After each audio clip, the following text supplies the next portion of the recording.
Well, hello, I'm Kevin Kyler. I am the president of Environmental Inspection Dynamics. Um, when clients call me, I'm kind of taken back regarding what they really don't know about mold. They don't understand the basic tenets and the physiologies of mold. So I decided to write this presentation called Misconceptions of Mold. It's going to take about 20 minutes, and there's lots of pictures and lots of diagrams. They don't go crazy with bullet points. And for those of you who are seeing this online, at the end of the last slide, I will put up my business card that has the my phone number and my email address so that you can send me questions or call me. I'm delighted to answer anything and everything that you might come up with. And by the way, I do try to keep this stuff light, not too heavy. So with that, kind of let's move on. All right, we got to understand physiologies of mold. In other words, what it needs, where it's at, its colors, its parts, and its favorite food. And we'll expand into this with the effects on humans and animals, purported statements, truths, and how it uses the second law of thermodynamics and the most probable place for mold to grow. And yeah, I won't get too deep in. I'm going to just have some fun with you on the second law of thermodynamics. So with that, let's move. Okay, pretty picture, huh? No moisture, no mold. That's pretty basic, huh? Okay, everybody get out your Bibles, open to Leviticus 14. No, I'm just teasing. By the way, it's in there. Moses was the first remediator, and you ought to read about the mildicide he came up with. Pretty cool. Now, how ubiquitous?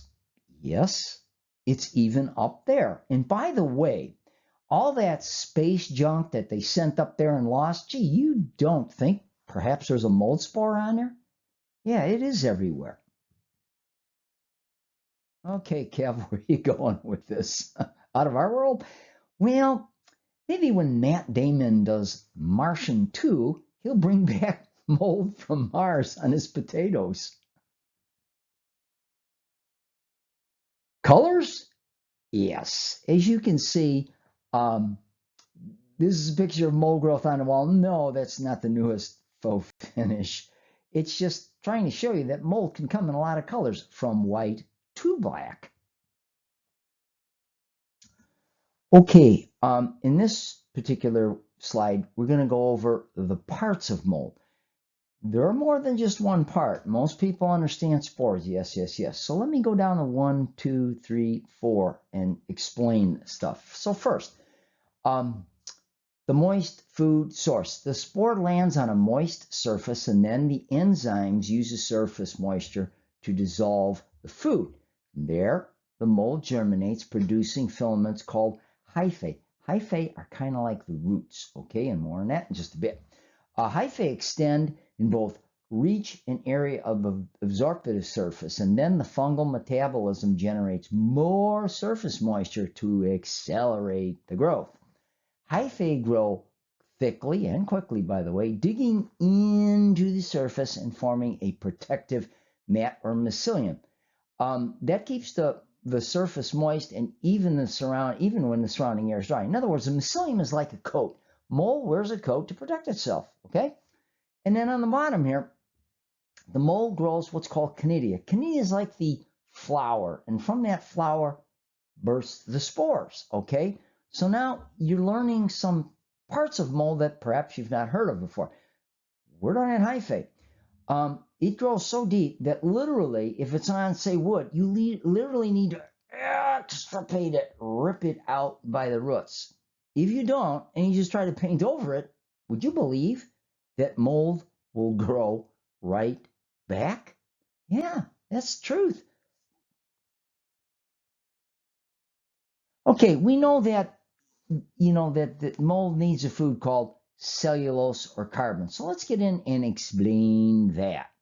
All right, I was out to California in the Sequoia National Forest, and these are known as the Sequoia sempervirens. I stood up next to that thing, click, shot the picture, and go, wow, that thing is tall. It really is. What's the point here? The point is I'm showing you where the cellulose starts in the tree.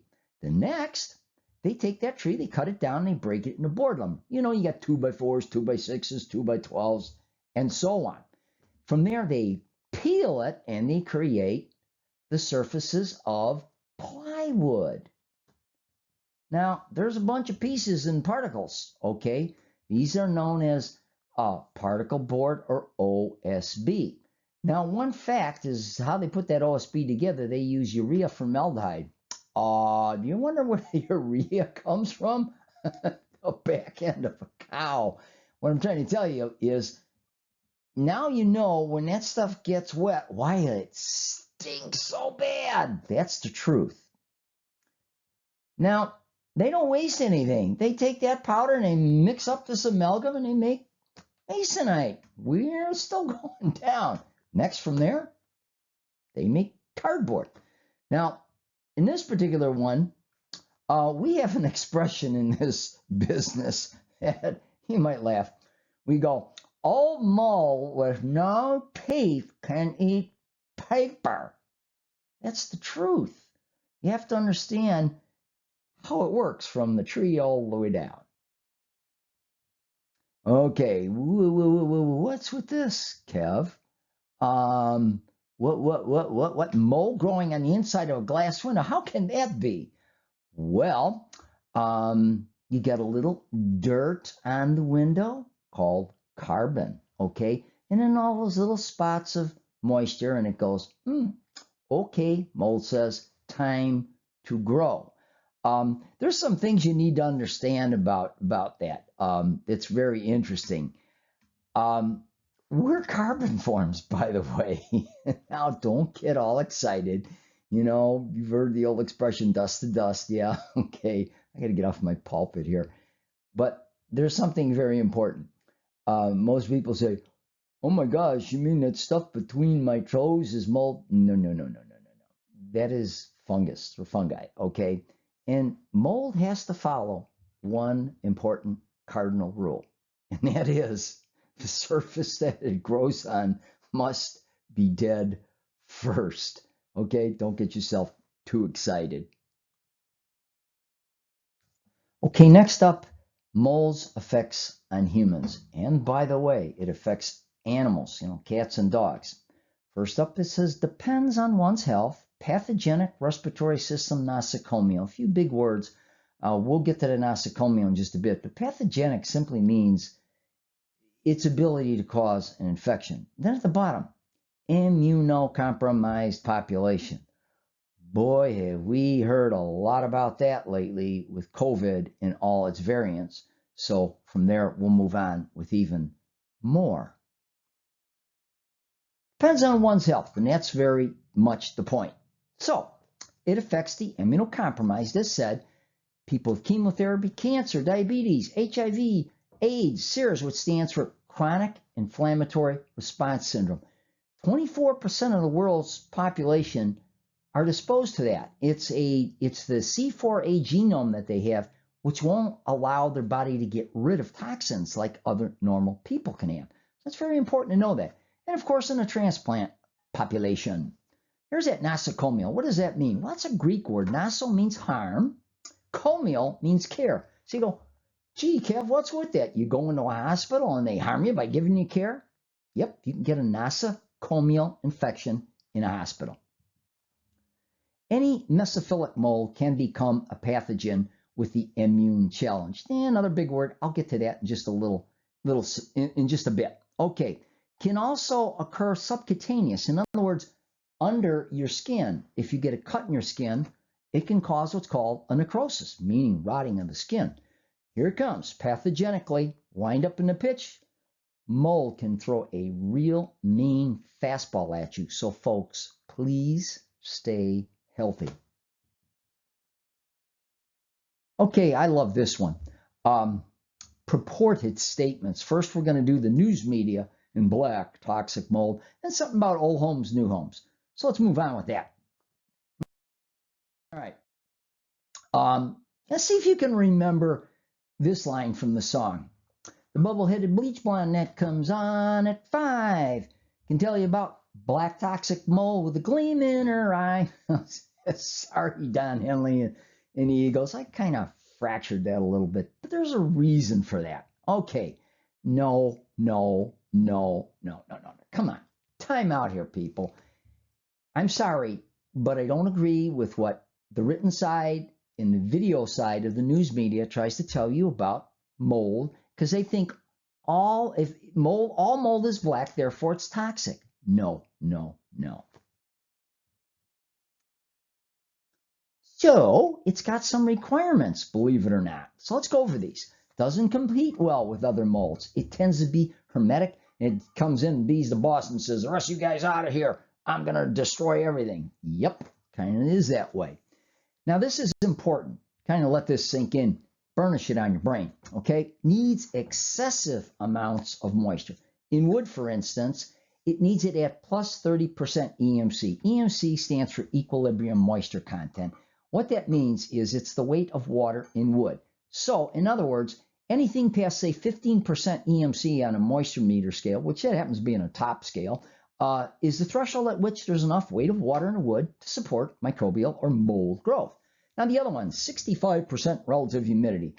Don't let your basements get that high. I will guarantee you start letting it at 65, 70, 75% relative humidity, you will have mold. The last one, 80% MC, which stands for moisture content, and that happens to be on the bottom scale of moisture meters. It goes from 0 to 100. Now, any material, especially drywall, gets 80% moisture content. Trust me on this, it will grow mold. Here's that mesophilic. That's kind of a Latin Greek word. Meso means in the middle, like a middle forte of music, okay? And philic means it likes it. Unfortunately, mold likes to be just like us. It wants to be warm and have a little moisture. You know, we need that, okay? You have to understand that. It must be dark and damp. Yeah, I get a little silly here, but the fact of the matter is, a lot of people don't know this. Mold doesn't tolerate light of any kind, okay? Needs specific food source. And number one, it wants that cellulose, and it's got to be oxygen and a little bit of nitrogen in there. Okay, that's the balance of our atmosphere, of course. So the reason I brought these 5 bullet points up, does the news media tell you this? I don't think so. Okay, the news media and black toxic mold. I think I got one more on this. Okay, this is Aspergillus fumigatus mold spores. It's a toxic form of mold. Aspergillus species, and by the way, there's probably 400, 500 species of it. About 3, 5, maybe 6 are very toxic, and it is the most infectious of molds on the earth. What you're looking at, Aspergillus fumigatus, that's a very toxic mold. Another question, does that look black to you? Prettiest blue you ever seen, but you don't want to be around that stuff. No. Okay, this is a bit of a purported statement that I wrote a while back. So let me read it to you. I love those old Victorian homes, but I'm afraid they'll have mold. So I'm going to buy a new home, so I don't have to worry about mold growing inside. You couldn't be farther from the truth than that, honestly. So let's take a look at something here.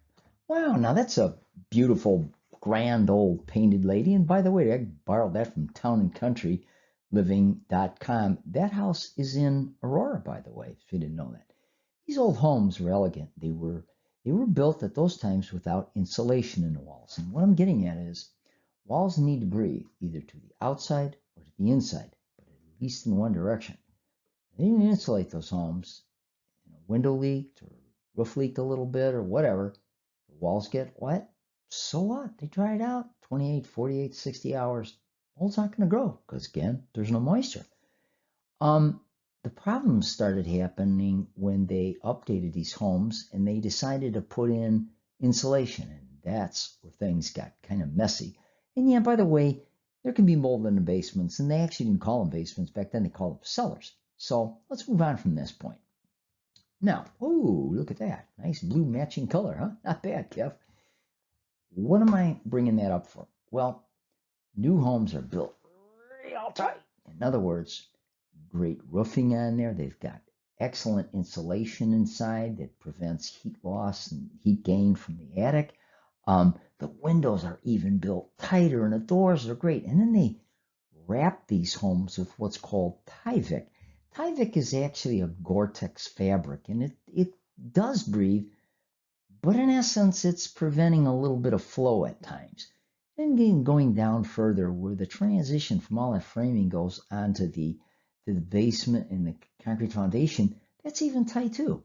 Well, here's the problem, and I wrote myself some notes on this so I don't forget about this. It's as I said, these new homes are built way too tight. You get moisture from people within. Hey, we breathe, right? Hey, look, I'm full of hot air. Okay, we do cooking, we do washing, we like bathing, we take long hot showers, and there's some other things. We bring in plants that grow. We got aquariums with fishies in them.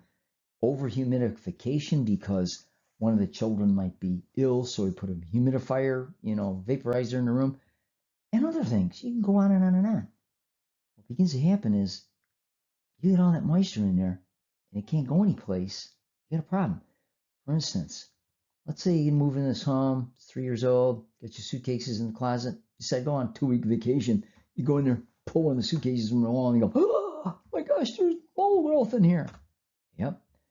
Too much moisture gets stuck in there, can't get out through those walls, you have a mold problem. Okay, truths. Drywall, perfect storm, and hydric buffer. What's hydric buffer? It's an engineering term, which means any material that can take on moisture, hold moisture, and give it off. By the way, drywall does that. Excellent. Okay. Second law of thermodynamics, high H, which stands for absolute humidity. And the instrument we use for getting absolute humidity is called hygrometer. And it also gives you something very important, dew points, and we'll talk about that in an upcoming slide. The stuff on the bottom, ASHRAE, stands for American Society of Heating, Refrigeration, and Air Conditioning Engineers. And the next one, DOE, stands for Department of Energy. Yeah, it's kind of like the government's side of things. So we're going to get into this and explain a few things. And I want to have a little fun with you about that second law business, as I promised. First, okay, drywall, the perfect storm, and that hydric buffer. Yeah, let's take a look at a perfect storm with that. Now, did you know more instances are occurring with mold growth in new construction due to green building materials and tighter than ever building envelopes? If you trap moisture in, then you've got a mold problem. Yeah, I know what you're going to say. No way. Not in my new house. No way. Put that no way in air quotes for a bit.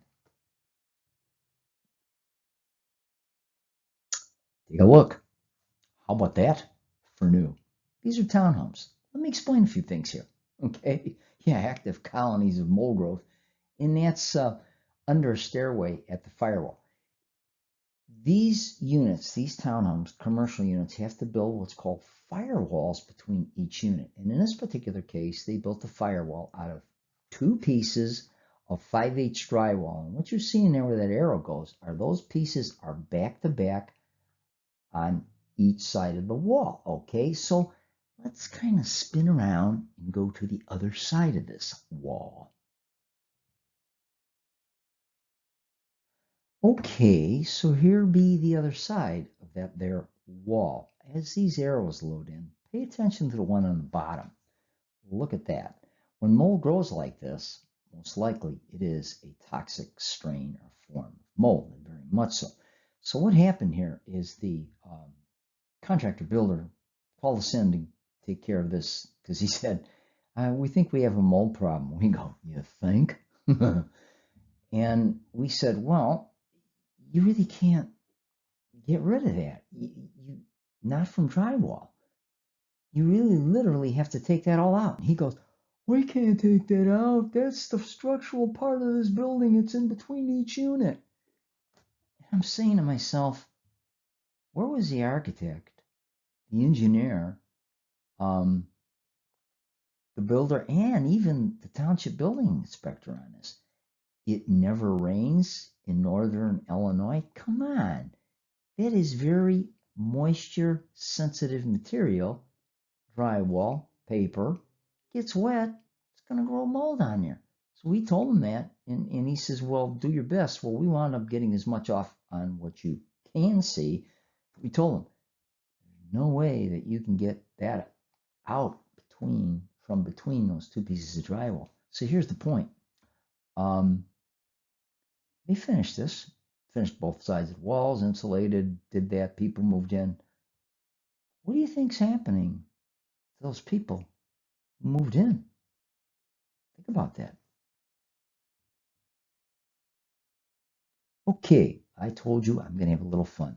The second law of thermodynamics. Basically, heat goes from warm to cold. Trust me, if you understand that, got it. Very important. So let's move on, have a little fun. Second law of thermodynamics. The second law thereof. In an isolated system, a process can only occur if it increases the total entropy of the system. Heat cannot of itself pass from a colder body to a hotter body. Thank you, Rudolf Clausius. And in my best Tim the Toolman Taylor. Oh, huh? Yeah, by the way, Rudolf Clausius won a Nobel Peace Prize for this. Ta-da. Still a little bit more here. Stay with me. Thermodynamics. Could you just kiss this, Kev? Come on, make it simpler. Yeah, he goes from warm to cold. But there's always buts in this business because we need to understand this in this profession. In addition, moisture goes from warm to cold, moisture goes from more to less, air goes from higher pressure to lower pressure, and gravity acts down. Ooh, just remember that warm to cold business, okay? Very important. A few other things. Thermodynamics, two other things. Stay with me. Warm to cold and more to less. Drum roll, please. The thermal gradient and the concentration gradient. Now go get your calculators. We're going to do some heavy math here. Add the two, the TG and the CG, and you get thermodynamic potential. What we're trying to say is that everything in the cosmos, everything in the universe is looking for balance. So are your homes, okay? If it can't dry out, it's out of balance. Okay, if heat can't move the right way, it's out of balance. When that happens, moisture builds up on the inside of things, you get mold. Okay, that's why we got to pay attention to thermodynamics. It's very important when we're doing inspections, assessments of homes. Okay, truths. Yes, there are some truths in this world, believe it or not. High H stands for absolute humidity. And it gives you derivatives of what's called dew points. The instrument we use once again is called a hygrometer to give us that information. So listen to your weather people. If they say the dew points are at 65 degrees Fahrenheit outside, you're going to sweat, period. Above 75 degrees Fahrenheit, stay inside with your AC running because you're going to sweat bullets.